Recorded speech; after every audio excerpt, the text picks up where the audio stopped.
Lebanon's political map is being ushered in. The country has a new prime minister after parliamentarians held consultations with the recently elected President Joseph Aoun. And most chose a man who doesn't belong to the traditional political class that governed the country for decades. Nawaf Salam, diplomat, lawyer, and presiding judge in the International Court of Justice, represents change, a new beginning. I told the President that in his inaugural speech he outlined the demands of the people.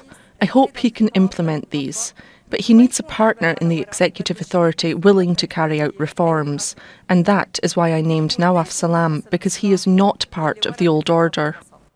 In recent years, Salam's candidacy was blocked. Now there is a new balance of power.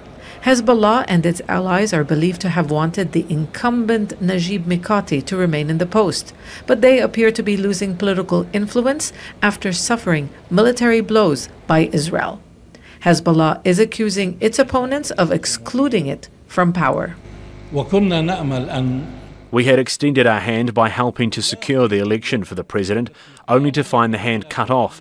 It is our right to demand a government that will be representative of all, or else it will have no legitimacy. The task now is to form a government in Lebanon that usually takes time as political players compete for their share of power. The country has needed an economic recovery plan that includes fighting corruption in state institutions for years. So this time, the selection of the cabinet that is able and willing to carry out such reforms will be critical. In his inaugural speech, the newly elected president set out to undermine the powers of political forces that are stronger than the state. Now, Joseph Aoun appears to have a partner in the executive authority, but that may not be enough. The traditional political forces in Lebanon have a stranglehold over elements of the parliament.